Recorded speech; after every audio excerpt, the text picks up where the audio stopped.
La República Checa, conocida como el corazón de Europa, es uno de los lugares más hermosos del viejo continente y del mundo, gracias a una combinación de diversos elementos que la convierten en el destino ideal para todo aquel que disfruta y busca experiencias únicas al viajar.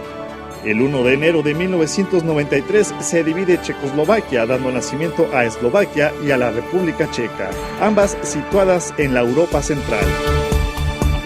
Su capital y principal ciudad es Praga, que se ha ido transformando durante 11 siglos, dando como resultado un lugar único en el mundo, que ha sido y es inspiración de grandes artistas y pensadores. Esto se ve reflejado en las cientos de producciones cinematográficas que encuentran en sus paisajes y calles el lugar perfecto para dar vida a las diversas historias que vemos en la pantalla. Praga nos ofrece una rica mezcla arquitectónica compuesta por diversos estilos como son el románico, gótico, renacentista, barroco, art nouveau, entre otros, que han sido plasmados en imponentes y bellas construcciones como es el Castillo de Praga, en donde se encuentra la Catedral de San Vito o el Puente de Carlos que atraviesa el río Moldava y une a la ciudad vieja con la ciudad pequeña, que nos permite adentrarnos a sus calles y caminar en lugares llenos de historia y magia como el barrio judío o perdernos en algunos de sus diversos museos. También podemos contemplar espectáculos únicos, como el que nos brinda desde hace 600 años el reloj astronómico al marcar cada hora.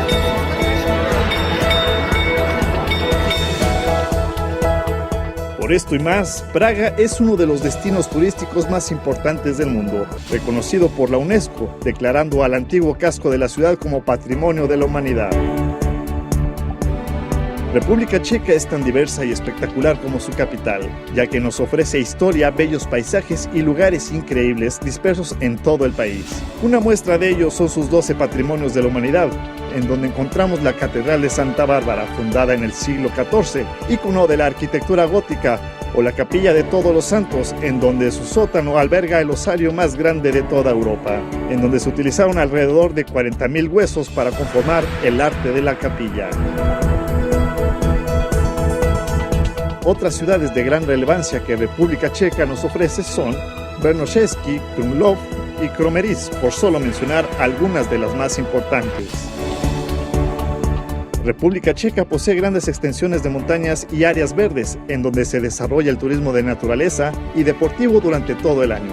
Podemos realizar actividades como el senderismo, escalada de montaña, bicicleta, parapente, hasta esquí en invierno. Uno de estos lugares es Krkonoš, que significa montañas gigantes, en donde podemos disfrutar una serie de bellos paisajes naturales que conviven con una amplia infraestructura hotelera que ofrece diversos servicios de clase mundial como son spas, clínicas de salud y belleza, gimnasios multiusos y piscinas techadas. Una razón más para visitar la República Checa es su rica gastronomía, en donde encontramos una variedad de platillos desde el uso culinario de las carnes, aves y pescados, y no olvidar acompañarlo con una exquisita y refrescante cerveza, considerada como la bebida nacional. Esto se ve reflejado en las 470 variedades de cervezas que podemos encontrar en todo el país.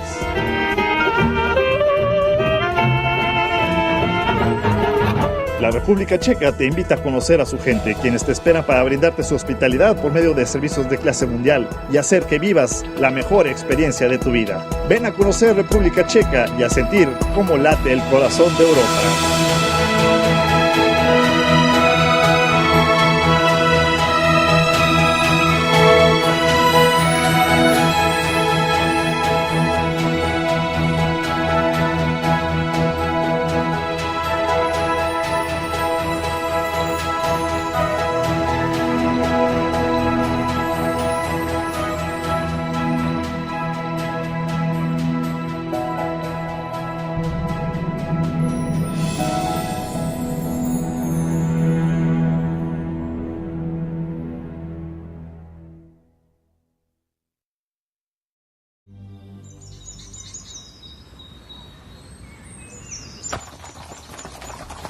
La República Checa, formada por las regiones de Bohemia y Moravia, es un joven estado que recoge la memoria de un viejo país.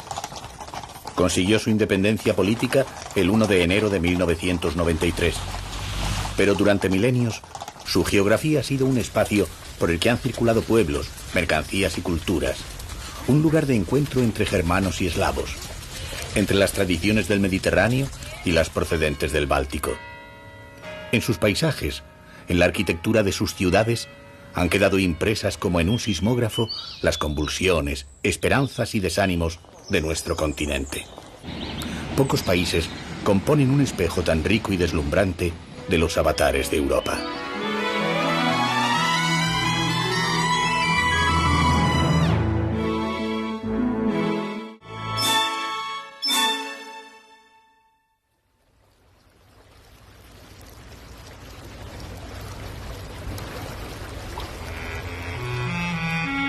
Praga, a orillas del río Moldava, ha sido milagrosamente guardada y enriquecida por el tiempo.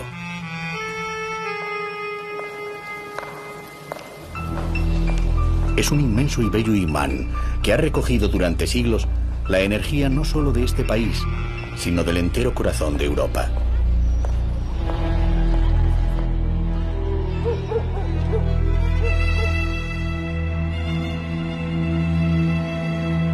Ciudad a ratos melancólica, silenciosa, que de repente se agita con el sonido de la música callejera o estalla de vida en la plaza de la ciudad vieja.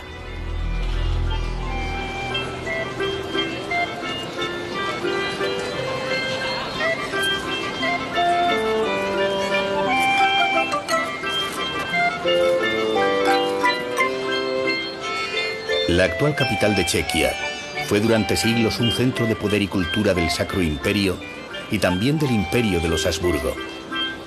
Y en el siglo XX, su primavera del 68 se convirtió en el primer anuncio de la quiebra del socialismo real. Praga lleva grabada en su topografía, en la disposición de las piedras de sus monumentos y en el trazado de sus callejas, pero también en el carácter de sus habitantes, la sensibilidad de más de 1000 años de historia de Europa.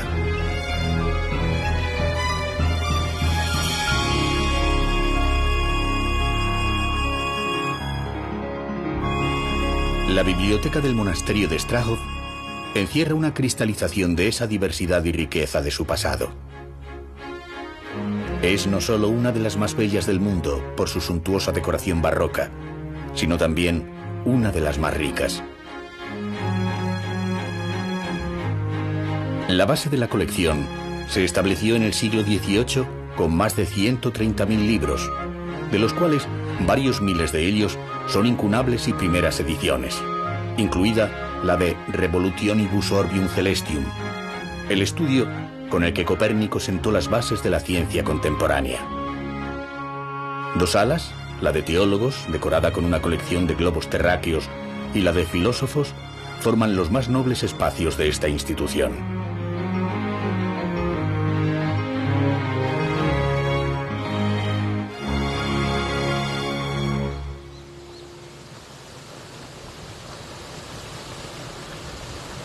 El río Moldava es la gran avenida que ordena la geografía de Chequia, la majestuosa calle mayor de Praga. En apariencia inmutable como la propia ciudad, pero como la propia ciudad cambiante. Sus aguas reflejan las torres de las fortificaciones, las afiladas agujas góticas de la catedral, la imponente fábrica del Teatro Nacional, los tejados de las casas modernistas que se asoman a sus muelles y marcan en esos reflejos los cambios generados por la historia, las circunvoluciones del poder, las modas y gustos arquitectónicos que se impusieron en la ciudad.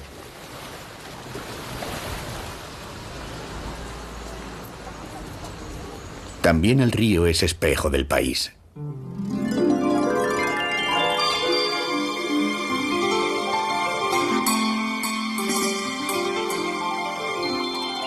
Staré Město, la ciudad vieja de Praga. Aquí nació la urbe de las 300 torres, la capital de las agujas góticas y las cúpulas barrocas. El poeta checo Jaroslav Seifert, que ganó el Premio Nobel de Literatura en 1984, escribió sus memorias y las tituló Toda la belleza del mundo. El título de su libro se ajusta como un guante a la ciudad que amó y cantó en sus versos.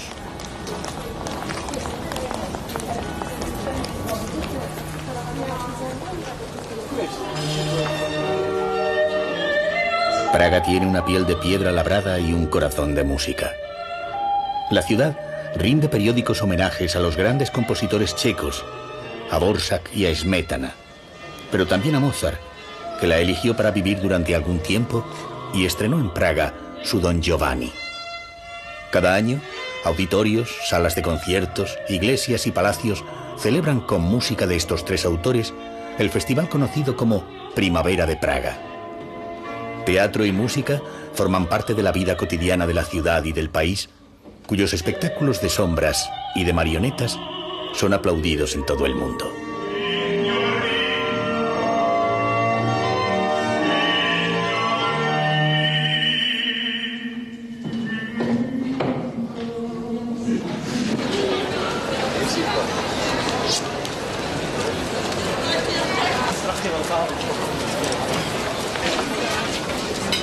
Como el Ródano, el Danubio o el Rin, también el Moldava ha sido camino de culturas. Los mercados de Praga lo reflejan. En Praga se han fundido la Europa del oeste y la del este en feliz confusión. Y la ciudad ha sido lugar de encuentro de las mercancías y hábitos del mar Báltico con los del Mediterráneo.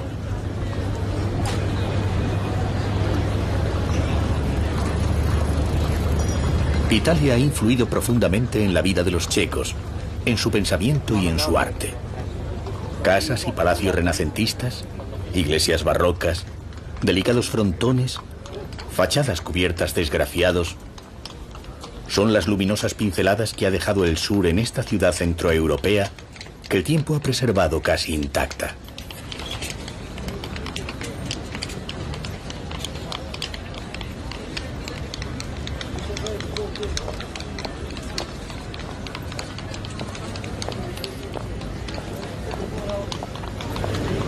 La plaza de la Ciudad Vieja es el espacio cívico por excelencia de Praga.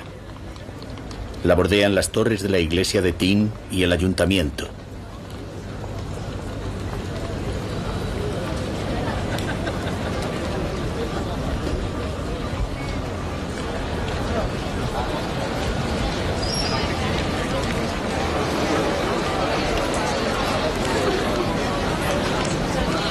En ese centro urbano en el que estalla como en ninguna otra parte de la ciudad la vida, la sabia Praga rinde un culto entre irónico y resignado a la inevitabilidad del paso del tiempo y a la certeza de la muerte.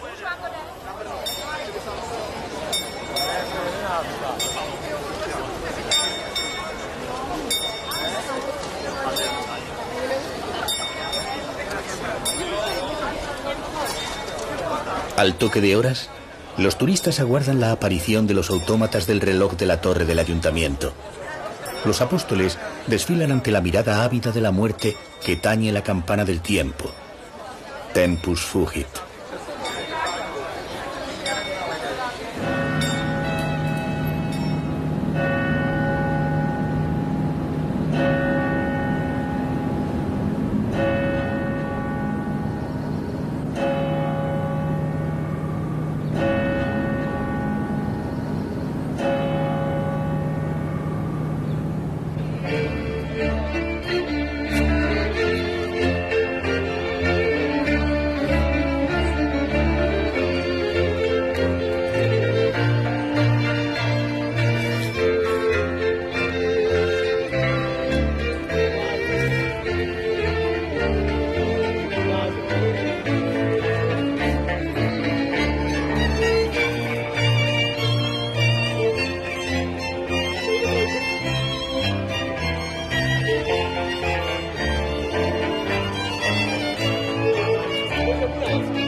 Praga es exquisita y melancólica ciudad de arte para quien la busca así, pero es también una alegre, desmesurada y vitalista ciudad rabelesiana. Hay una Praga ascética y gris, cuyos hitos más destacados serían Jan Hus y Franz Kafka, y otra glotona y desbordante de vitalidad, que es la que recorre las páginas de los libros de Seifer, las novelas de Havel o las aventuras del bravo soldado Schweig, la divertida novela de Jaroslav Hasek. Abrir esos libros es darse de bruces con la realidad de un pueblo culto y refinado, pero también sensual.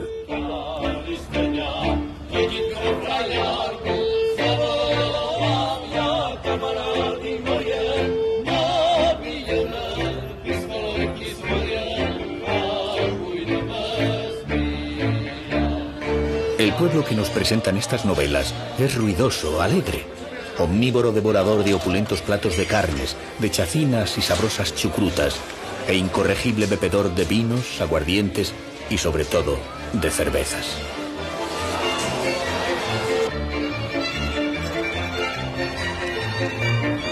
El soldado Zweig se nos aparece como un cercano familiar literario de Gargantúa, de Sancho Panza o de John Falstaff. En Praga, gran parte de la vida artística, social y política se ha desarrollado en el interior de sus tabernas y cafés.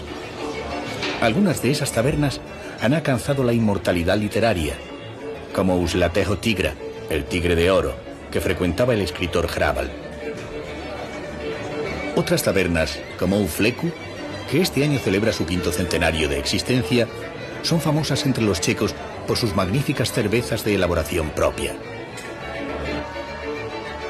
Rabelesiana y ascética a la vez, frágil y corpórea, delicada y carnal. El astuto soldado Zweig, cargado de sabiduría popular y de voracidad, es el contrapunto del torturado Gregorio Samsa, el protagonista de la Metamorfosis de Kafka.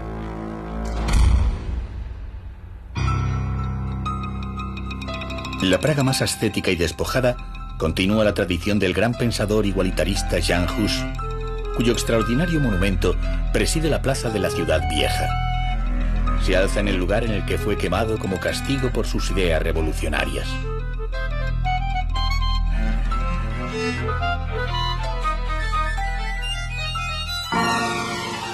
Esa duplicidad de Praga se extiende también a su tradición religiosa. La ciudad es a la vez protestante y católica, y los templos de una y otra religión salpican las calles.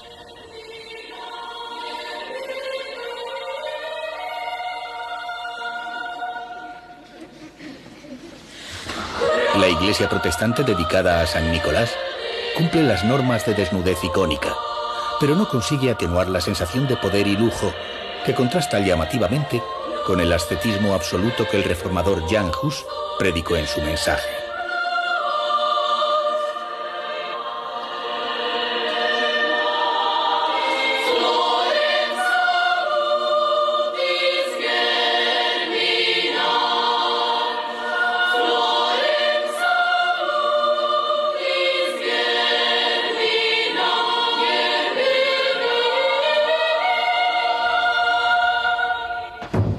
Hay una tercera Praga, la Praga judía, por más que su existencia sea hoy casi testimonial.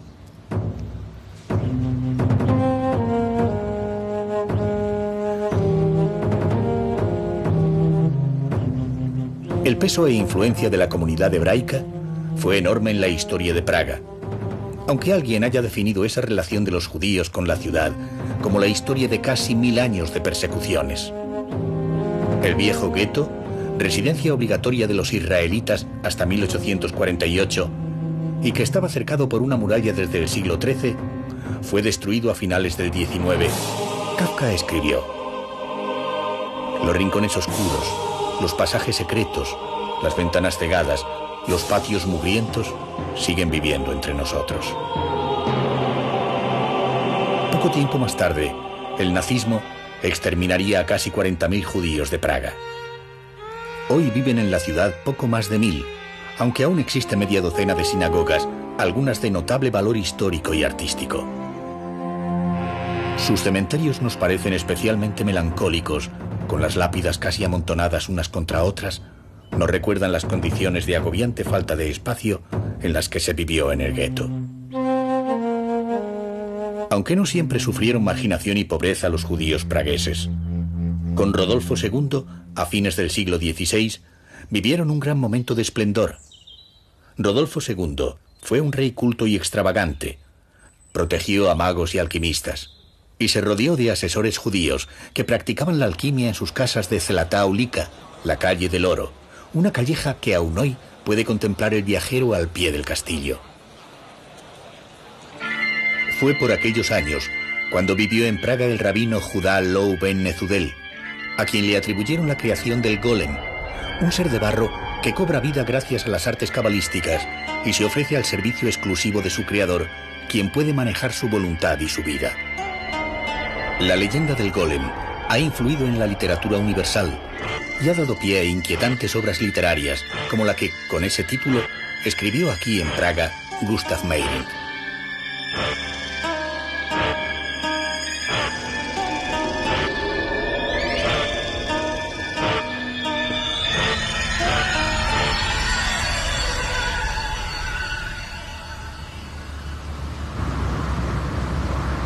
Al pie de la compleja e imponente mole del castillo, el puente de Carlos comunica la ciudad vieja de Praga con el que los checos llaman el barrio pequeño, Mala Straná.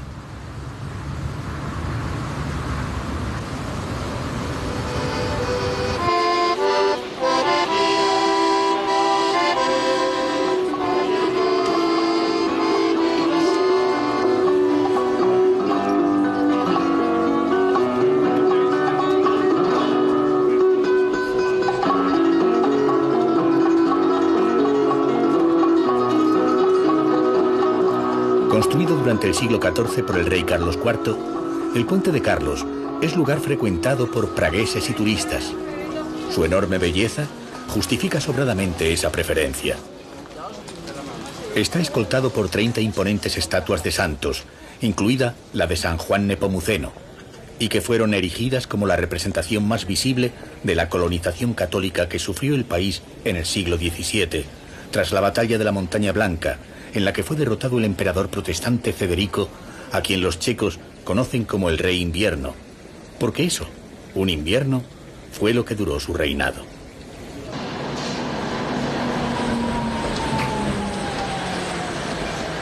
Aún fue más fuerte la influencia de Roma después de que el país pasara a ser gobernado por los Habsburgo. La Iglesia Católica se convirtió en un símbolo del dominio de la nobleza germánica sobre el pueblo checo, en buena parte fascinado por las ideas igualitarias de los husitas. Por eso, la Iglesia Católica, en oposición a la severidad y desnudez de la arquitectura que Jan Hus predicaba, levantó aquí algunas de sus más enloquecidas creaciones barrocas que superan en esplendor a las de la propia Italia.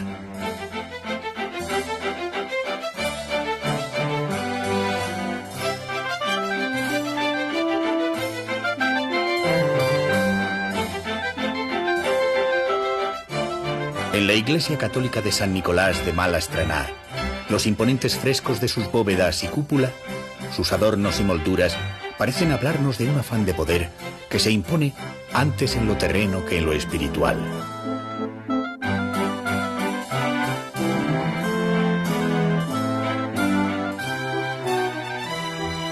San Nicolás, del mismo nombre que su homónima protestante situada en la Plaza Vieja, es sin duda uno de los más soberbios templos barrocos de la cristiandad y uno de los que con más rotundidad expresan la filosofía y propósito de la iglesia de su tiempo.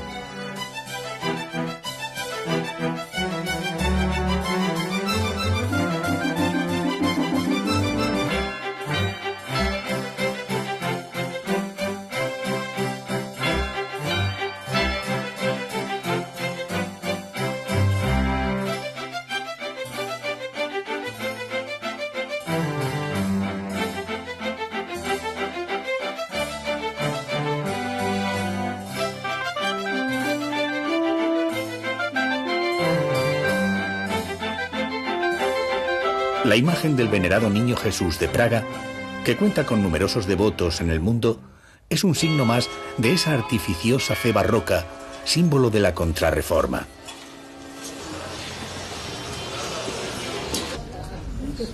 Contrasta con la prepotencia del teatral conjunto de San Nicolás, la sencilla elegancia de las casas renacentistas y barrocas de Malastrána y las que se agrupan al pie del castillo.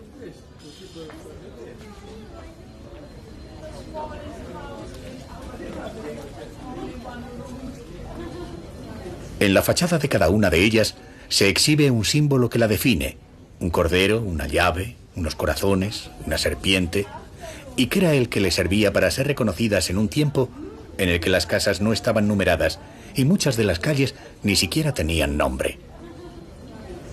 Los símbolos de las fachadas constituían la dirección postal.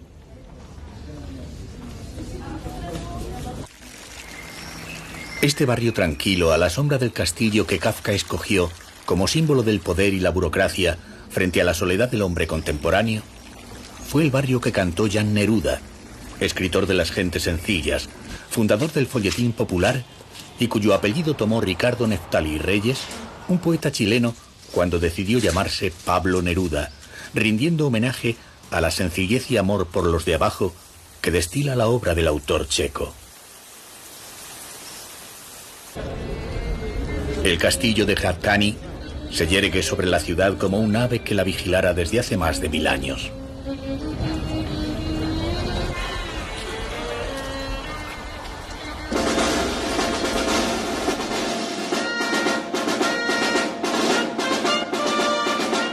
Generaciones de reyes, ministros y legisladores han ensanchado su perímetro con capillas, palacios, estructuras defensivas y edificios residenciales en torno a un laberinto de jardines y parques que parece una representación de la inasibilidad del poder.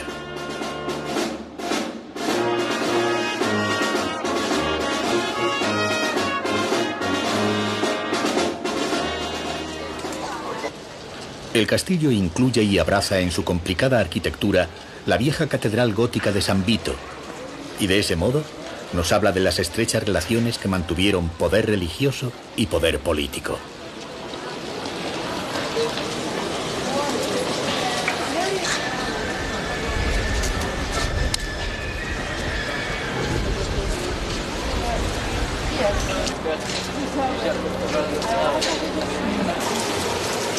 Aún nos apabulla la grandeza del gótico flamígero del inmenso salón del trono con el caprichoso juego de nervaduras de sus bóvedas.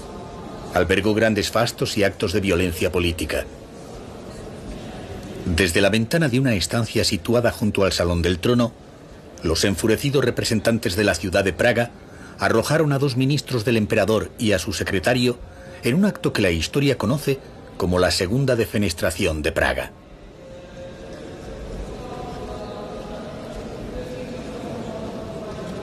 La vida es un soplo también para esta ciudad que parece detenida, pero que en realidad ha adaptado como un camaleón su topografía al paso de los tiempos y se ha sentido fascinada por todas las vanguardias literarias y artísticas.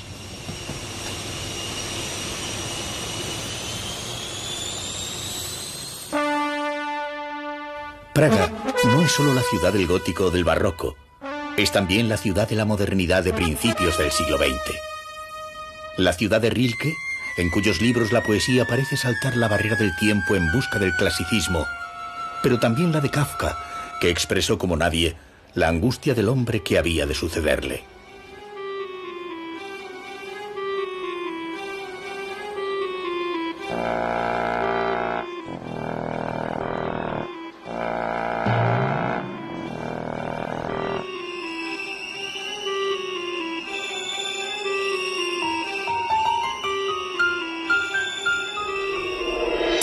En Praga, la arquitectura modernista y art déco ocupa barriadas enteras.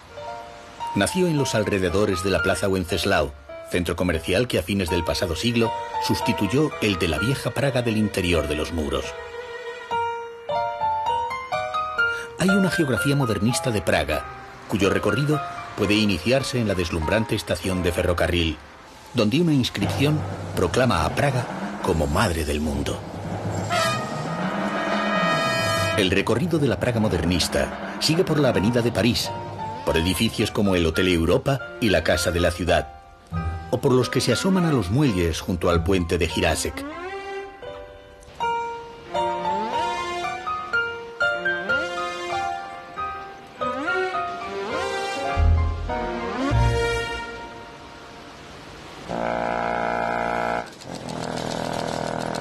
Imaginativas cúpulas, fachadas profusamente decoradas, interiores ricos con maderas torneadas, policromías y esmaltes, torrecillas, mascarones, cariátides y atlantes, guirnaldas de flores, medusas de vegetales cabelleras.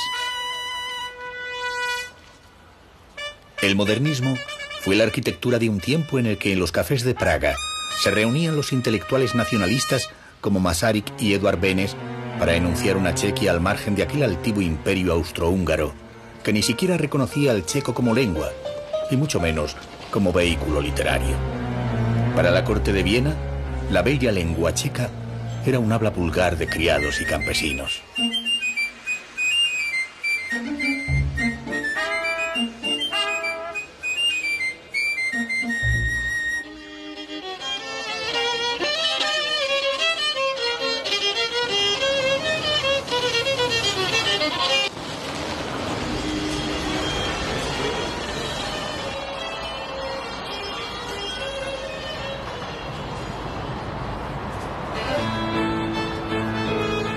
Cuesta decirle adiós a Praga, abandonar las viejas piedras labradas que la noche matiza. Pero hay que hacerlo, porque el viaje no concluye aquí. Al fin y al cabo, Praga, que encierra toda la belleza del mundo, solo guarda una parte de la belleza de Chequia.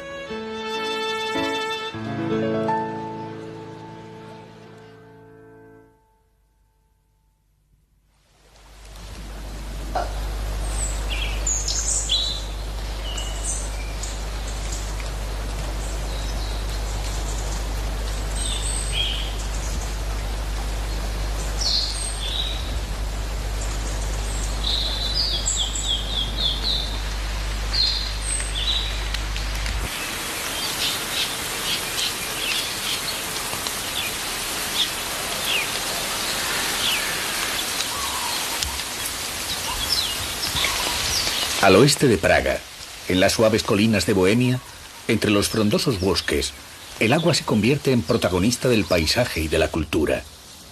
La presencia de numerosas fuentes de aguas termales y medicinales ha marcado la historia de la comarca.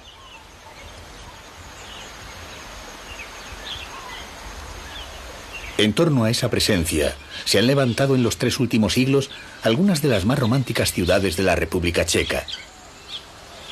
Karlovy Vary, Mariánske Lázně, Jáchymov y Františkov Lázně son las más importantes de esas elegantes ciudades balneario. En ellas, los ritos del agua han alcanzado un exquisito refinamiento.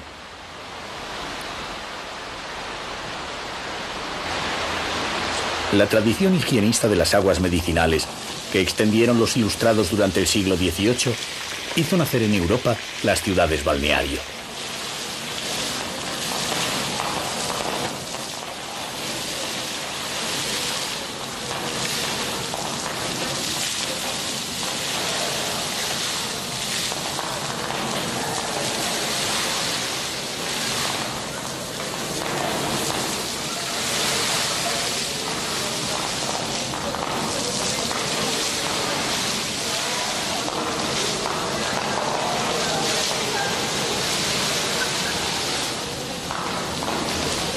En nuestro viaje por Chequia, visitamos Karlovy Vary, un espacio urbano que nos deslumbra con su belleza apenas enturbiada por algunas construcciones recientes. Sus elegantes edificaciones de la Belle Époque han albergado a las grandes figuras del arte, el dinero, la política y la cultura de la Europa de los 2 últimos siglos.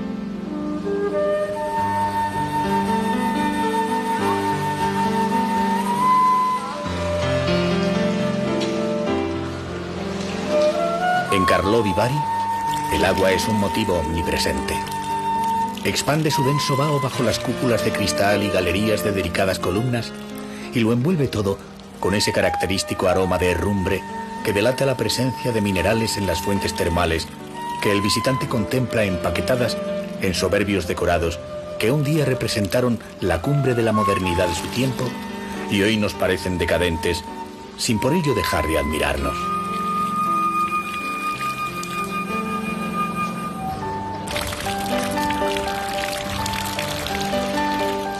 Enfermos reales y enfermos imaginarios se aplican en estos lugares a la religión de la salud, practicando el ritual terapéutico del agua.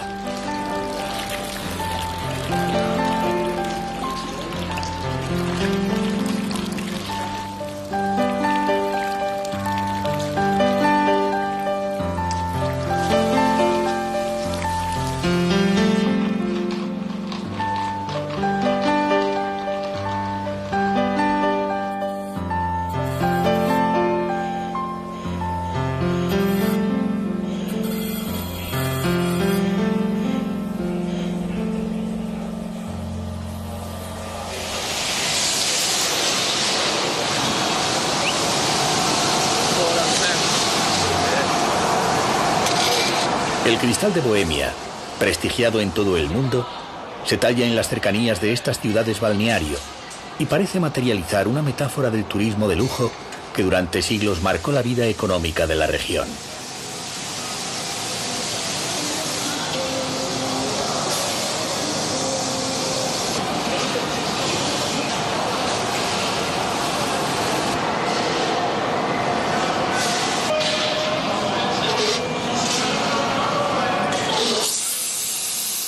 Aunque la tradición de fabricar el vidrio soplándolo al estilo de Venecia fuera muy anterior en Bohemia, hasta bien avanzado el siglo XVII no se impuso el complejo y delicado arte de la talla que ha dado obras maestras de arrebatadora belleza y que ha convertido en inconfundibles esos dibujos complejos y perfectos de sus producciones y los colores tan característicos de las cristalerías art déco y modernistas de la escuela checa, que uno puede encontrar en las tiendas de anticuarios y coleccionistas de los 5 continentes.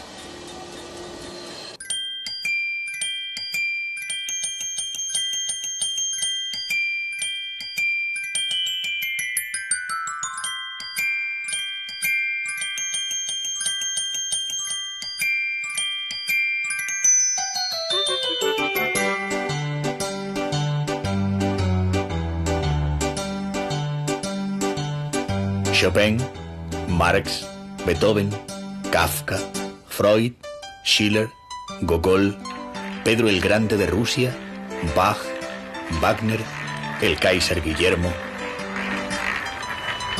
Aventureros, artistas, príncipes y grandes mandatarios, espías, políticos, oportunistas o ludópatas que se arruinaban ante los verdes tapetes de los casinos y cuya radiografía estableció Dostoyevsky en su novela El jugador.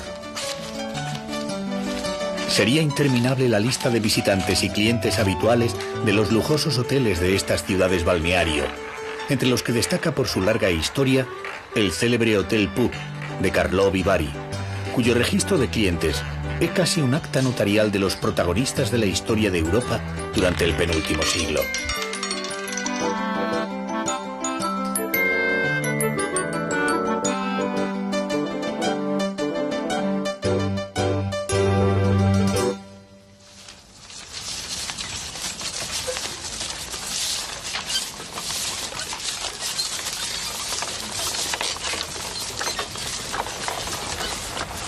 Cuando uno se asoma al pasado de estas prestigiosas ciudades balneario, descubre un microcosmos que refleja con exactitud la composición, hábitos, deseos y fantasmas de las clases altas europeas.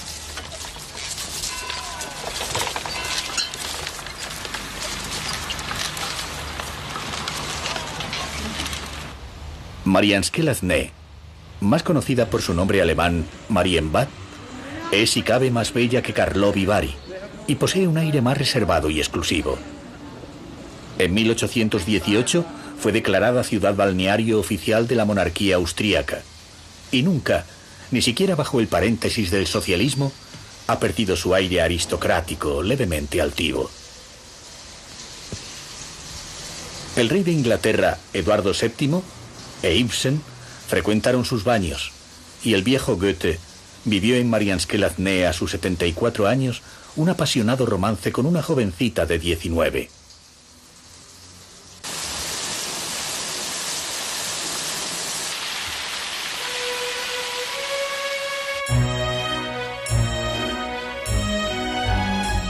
Marianske Ladné distribuye de una manera teatral la arquitectura de sus delicados edificios entre las masas boscosas y las extensiones verdes de sus parques. Todos los días, en el interior de la columnata, bajo los frescos, se suceden los conciertos de música clásica de manera casi ininterrumpida.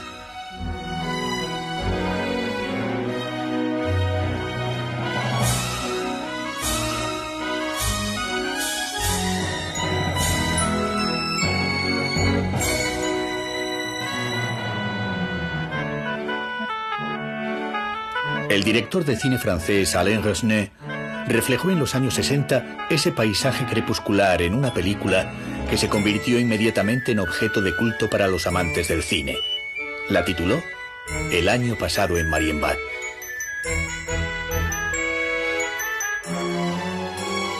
Quizás sea el cine el mejor esbozo de estas ciudades que parecen remitirnos al recuerdo. Y sin embargo, como en las películas, además de situarse en el territorio de la memoria, permanecen indelebles más allá del paso del tiempo.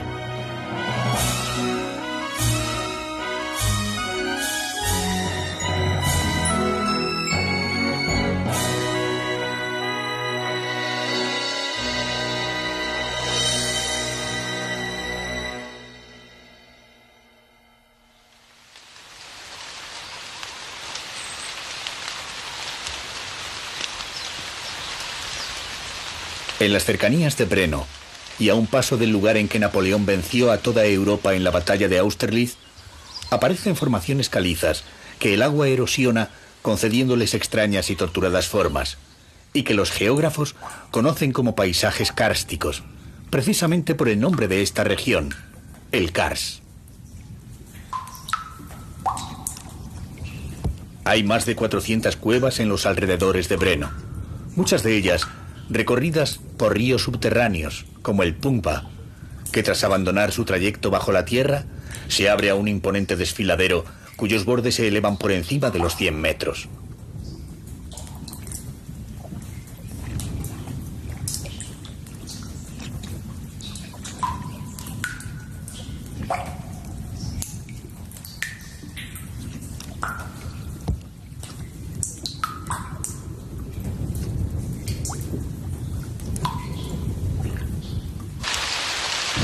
El paisaje de Moravia, junto a las primeras estribaciones de los Cárpatos, es un espacio fuertemente humanizado, aunque abundan los bosques y los lugares que a simple vista pueden parecerle vírgenes al viajero.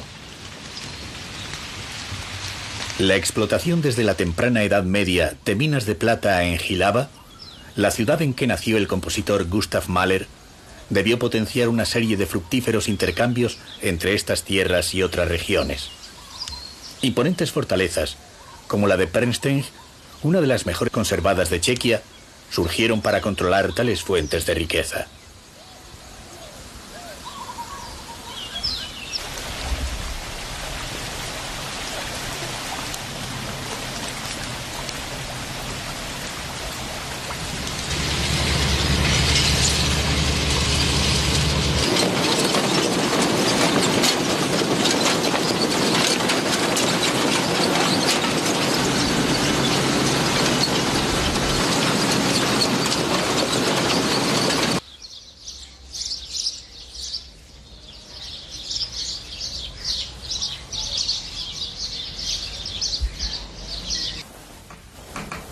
Moravia guarda una rica cultura agraria.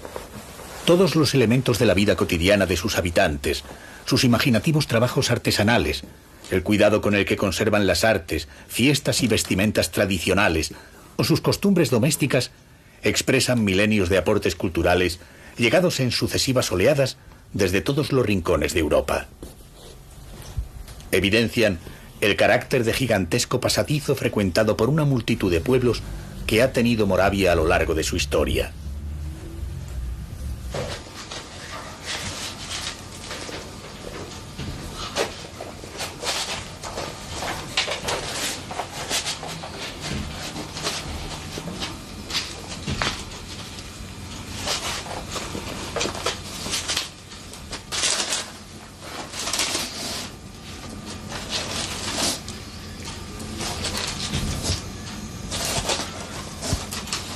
En el minucioso arte de esta mujer que pinta huevos con complicados y coloristas dibujos, se entrecruzan las tradiciones de la Europa occidental con la oriental. Los más simples actos revelan el carácter profundamente mestizo de la cultura de la región.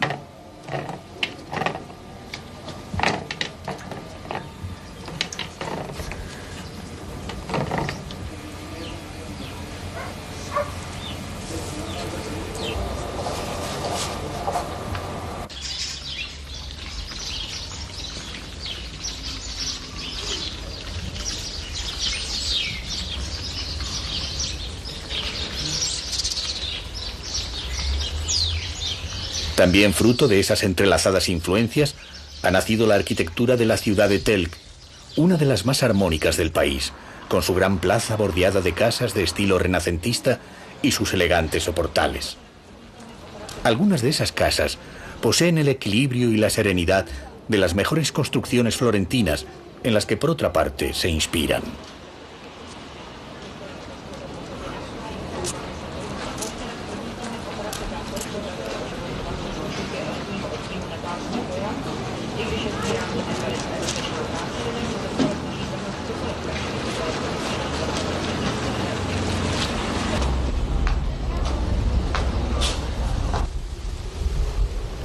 La arraigada tradición elaboradora de vinos en Moravia refuerza en el visitante esa impresión de avanzadilla del sur que la región transmite.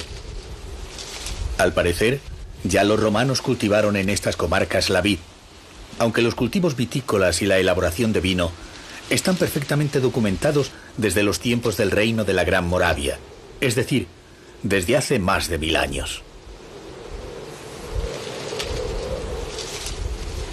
En la República Checa se diluye sutilmente la frontera entre el espacio de la cerveza y el del vino, tan rígidamente marcada en otros lugares de Europa como la vecina Alemania.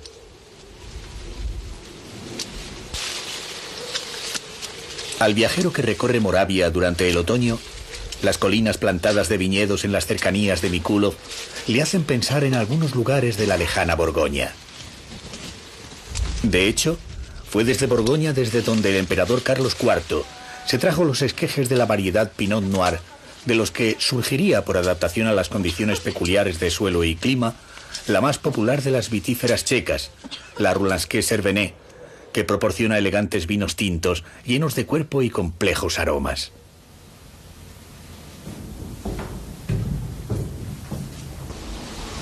Al parecer, Napoleón celebró con este vino del sur de Moravia su victoria en la batalla de Austerlitz, y los vinos que elaboraban las bodegas de la ciudad de Mikulov, a la sombra de su castillo, estuvieron entre los más apreciados por los vieneses.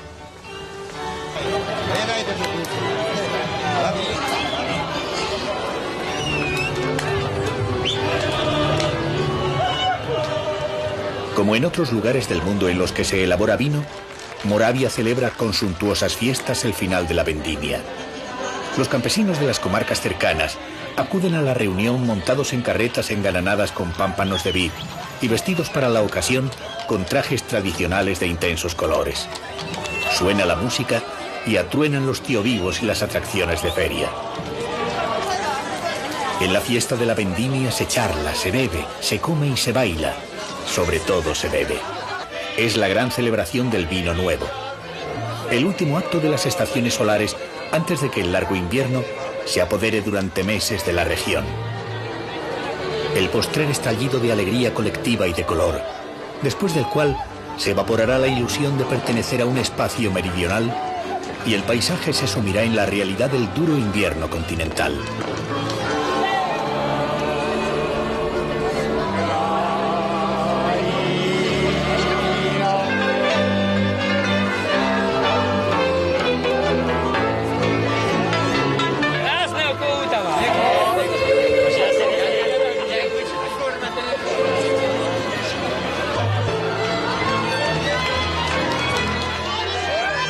Esa sensación de epílogo del sol les concede a estas fiestas de la vendimia y el vino una especial intensidad emotiva.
El contrapunto urbano de la bucólica Moravia lo pone la activa ciudad de Brno.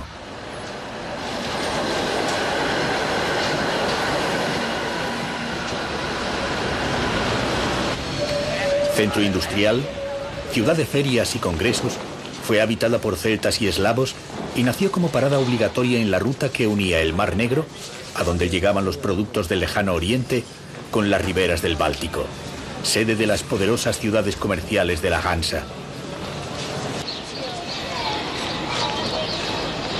Las industrias textiles de Brno vivieron un momento glorioso en el siglo XVIII. Hoy, la ciudad continúa su tradición industrial, celebra activas ferias y le muestra al viajero sus viejos edificios góticos, pero también sus modernas construcciones. La ciudad resume, con su activa historia de intercambios, la historia de esta región que tras su aparente ensimismamiento ha permanecido abierta a las grandes corrientes de comercio y cultura europeos.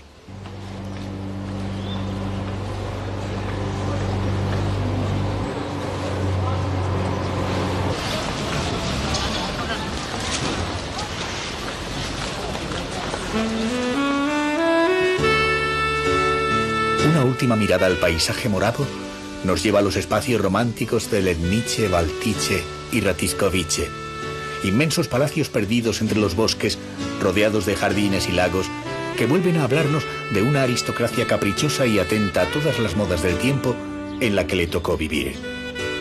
Palacios renacentistas, barrocos, rococó o falso Tudor, a medio camino entre la pesadilla y la fascinación, se entremezclan con las aldeas más sencillas y los hábitos más cotidianos. Es la simbiosis que caracteriza a esta tierra, que ha sabido ser lugar de encuentro, superando todo tipo de fronteras.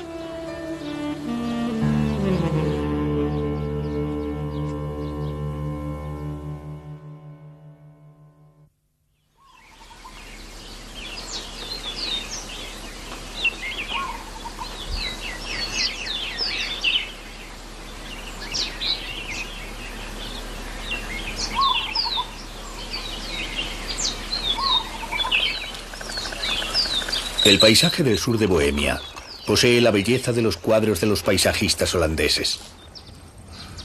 Esos fondos de las pinturas de Bruegel o de Patinir, en los que se distinguen pequeños pueblos de delicada arquitectura, casitas con pronunciados tejados, cultivos, bosques, soberbios y oscuros castillos situados en las cumbres de las colinas.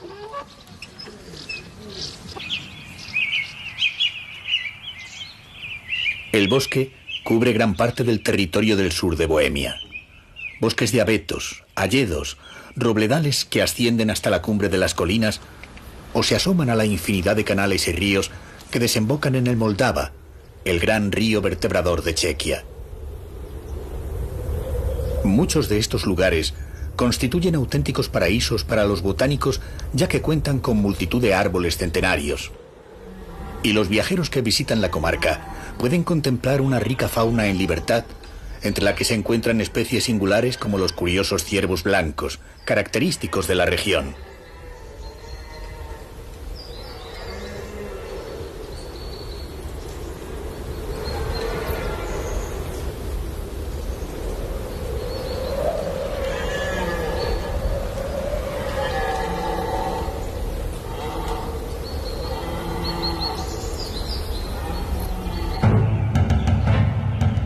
Solo la presencia de los imponentes castillos rompe la imagen bucólica que esta región ofrece y habla de su importancia estratégica durante siglos. Colonos alemanes poblaron estas boscosas comarcas a lo largo de la Edad Media y dieron lugar a núcleos de ricos burgueses que convivieron con las grandes familias nobles. Con el transcurrir del tiempo, los propietarios de los castillos procuraron rodearse de cuantos objetos lujosos circularon por la Europa de aquellos siglos.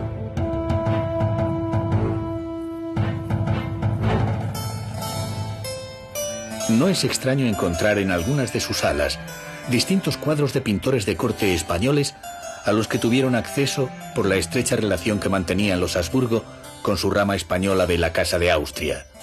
Lienzos de artistas como Velázquez o Murillo ilustran sus muros.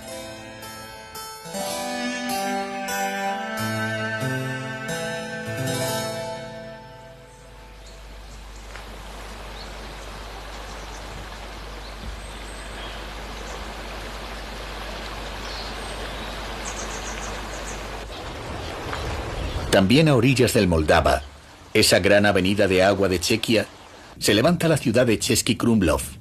Sin duda, el mejor exponente de ese mundo señorial, altivo, a la vez encerrado entre las paredes de sus inexpugnables castillos-palacio y abierto a las grandes corrientes culturales europeas.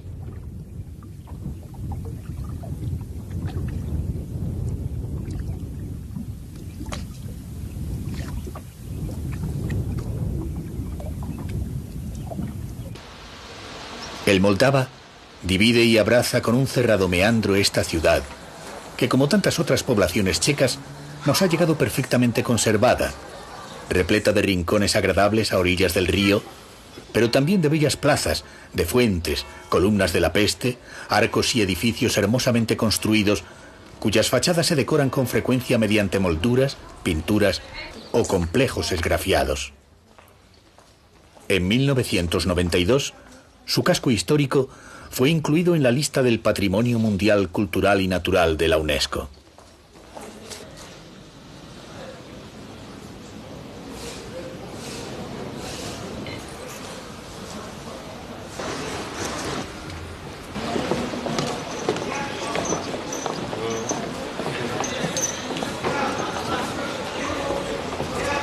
Un imponente castillo domina el conjunto urbano.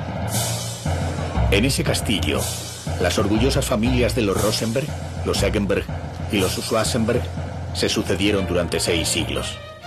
Nada menos que desde 1302 hasta 1945. A lo largo de ese tiempo, lo que en principio fue una inhóspita y ruda fortaleza, acabó por convertirse en un elegante palacio en el que se recogen todas las tradiciones arquitectónicas de Europa y también las diferentes sensibilidades, gustos y modas de las distintas épocas. Hay elementos barrocos, toques rococó, gusto por las serenas formas arquitectónicas florentinas, todo ello reunido en abigarrada mezcolanza.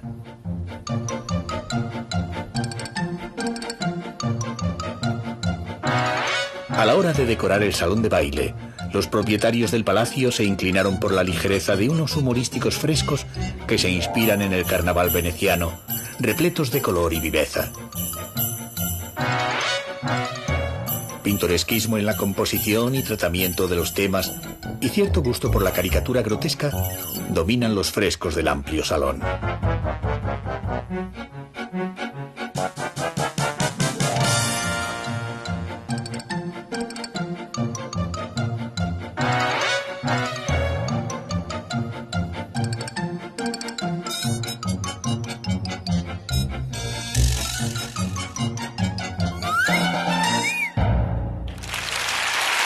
En su afán por mantenerse atentos a las últimas producciones de la cultura europea, los señores de Český Krumlov construyeron uno de los más bellos teatros barrocos que hoy se conservan del mundo, del que no solo su conjunto arquitectónico, sino también la mayoría de los detalles decorativos, incluidos frescos y estatuas, así como los elementos de carpintería teatral, la iluminación o los telones y decorados, son los mismos que se utilizaron en el siglo XVIII. Por este delicioso teatro pasaron grandes actores y divos llegados de Italia, París y Viena. A pesar de las apariencias, este rincón del mundo jamás estuvo lejos del mundanal ruido.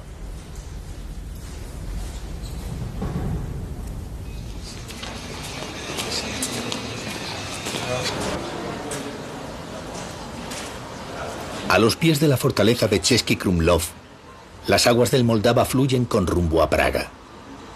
En su trayecto a través de las tierras de Chequia, reflejarán los bosques, los puentes, las torres y las cúpulas de las ciudades de un país deslumbrante. El Moldava es el blanco dorso de agua de Chequia, la columna vertebral que ordena a sus orillas uno de los más fascinantes territorios de la vieja Europa.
sail them away. Can't you see it's coming, shining in the distance, beaming, leaving our reason behind. Let's be here and stay.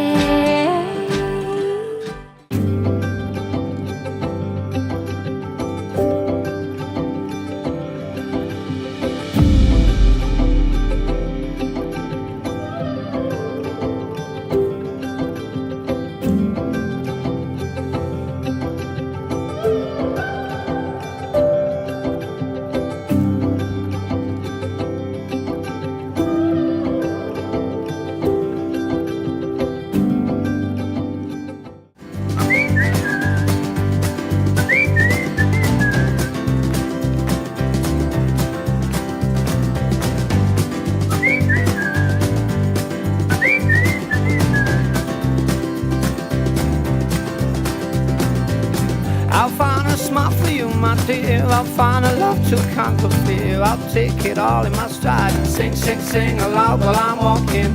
I'll hold your hand and steal a kiss. I never thought I'd feel like this. I want you to be my bride and sing, sing, sing aloud while I'm walking. Well, we're gonna go summer love. I've got a lot to love to give. I've got a kiss with your name on. Well, we're gonna go summer love. I've got a lot to love to give. I've got a love with your name on. I know I'll always have your touch. I know I love you so, so much. I'll take it all in my stride and sing, sing, sing aloud while I'm walking. As long as you are on my arm, I'll always keep you safe from harm. I want you to be my bride and sing, sing, sing aloud while I'm walking. Well, we're gonna go summer love. I've got a lot to love to give. I've got a kiss with your name on. Well, we're gonna go summer love. I've got a lot to love to give. I've got a kiss with your name on.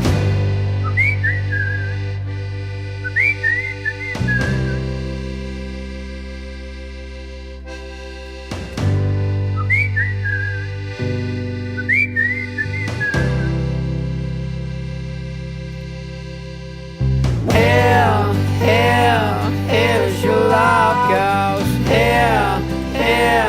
Here's your love. Here's your love. So here's your love. Well, we're gonna go summer love. I've got a lot to love to give. I've got a kiss for your name on. Well, you're gonna go summer love. I've got a lot to love to give. I've got a love with your name on. Well, you're gonna go summer love. I've got a lot to love to give. I've got a kiss with your name on. Well, you're gonna go summer love. I've got a lot to love to give. I've got a kiss with your name on.